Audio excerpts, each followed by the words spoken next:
Welcome to Advertising Champions, your go-to destination for insights into the dynamic world of advertising. I'm your host, Tony Stanol, and we're joined today from London, England. Two executives from TheNetworkOne, Helen Anderson, Managing Director, and Julian Boulding, the founder. Welcome. Thank you. Hello, lovely to see you.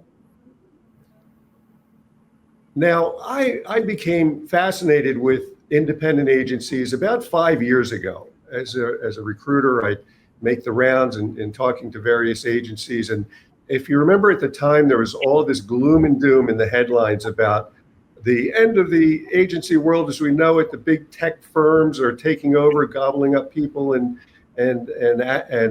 agencies, the large consultancies, in-housing and marketing departments. Oh my God, it's the end of the world. But I talked to a lot of independent agencies and they were thriving during that time. Tell us a little about TheNetworkOne. I know you've got about 1,600 indies under the umbrella. Well, as the founder, I guess I should start with that. So the reason that we started TheNetworkOne was that we saw that although a lot of clients were very interested in working with independent agencies, they were concerned that if they wanted to work with them across multiple countries, there was no structures to support that. And the truth is, to some degree, that was because they, the independent agencies, if you could help somebody really well in the States, but you didn't really know Europe, or you could help somebody really well in Europe, but you didn't really know Asia.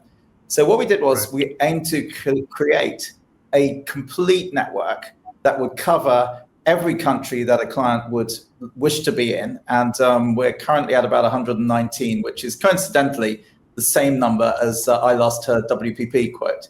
So we're in the same places. But the other problem with independence is, if they are all independent, you have one agency in each country, the chances that you've got all those agencies will be conflict-free to help a particular client, or they'll all have the right skills or the right personality profile, are zero. So you need to have multiple agencies in each country. And that was kind of the success formula of TheNetworkOne. And almost 20 years later, it's still working quite interestingly. And nobody has really succeeded in copying it because it takes a lot of time. We've had people in Silicon Valley who've tried to copy it using AI, but they don't know the people involved. And advertising and marketing and communications is people business. And you've got to know the people. You've got to figure who would get along well with who. So it's kind of a lot of hard yards, and the air miles have helped, but we still do that. Yeah, Helen and I cross the world looking to meet people. Now, there's a lot of chatter about holding companies. I know from my vantage point, candidates are bailing out of holding companies. Helen, what do you have to say about the prognosis for the big holding company structures?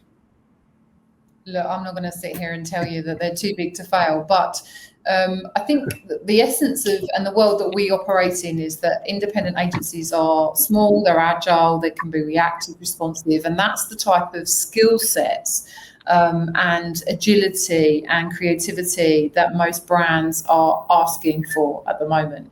And look, what we do here at TheNetworkOne is enable independent agencies to compete on a level playing field with the big holding companies. I mean, Julian, you've been reading recently about awareness of independent agencies and why the big holding networks don't work. I mean, the problem by the nature of a holding company is that holding companies need to own other agencies. And once you've bought an agency, you need to use the skills that agency has. But if your client has moved 80% of their budget out of television into influencer marketing, let's say, and your agency is stacked up with people that are really good at making TV commercials, you've got to sell what they produce. Whereas if you're independent, you can pivot, you can change, you can go, oh, I need this skill, I need to bring these people in.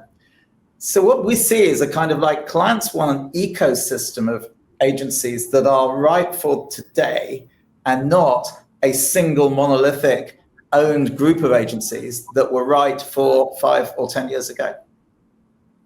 Yeah, I can see that, and it's one of the big factors is that holding companies are beholden to Wall Street, and indies aren't.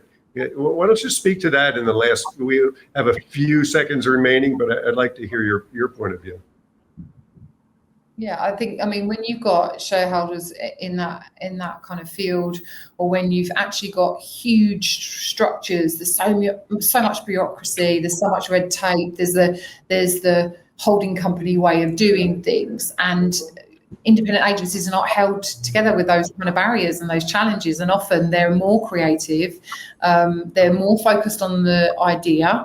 And the delivery can be worked out with a series of partners in order to deliver that for an end client. And actually, there's more focus on the end client. When you're working with big holding networks, you'll get it the holding network way.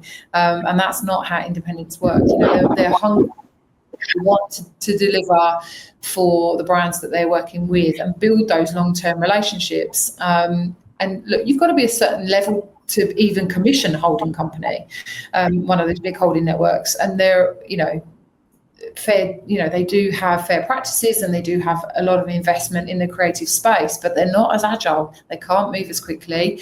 The challenger, disruptive, independent agencies that are coming through today are so talented.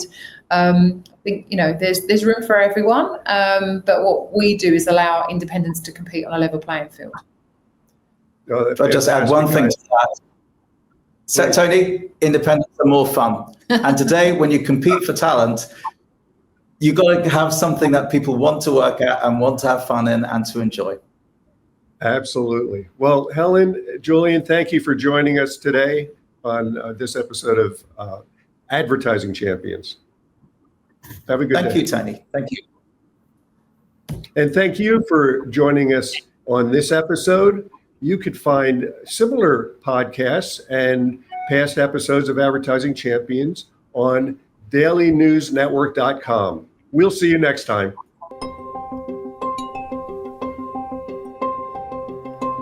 We've been around for 16 years, working with clients, with thousands of clients. We're working with agencies to be able to scale them and grow them and provide them services that would cost them way more than it would for them to do it themselves. Anything oriented around lead generation, video creation, web design, we're full service, so we can really serve most people.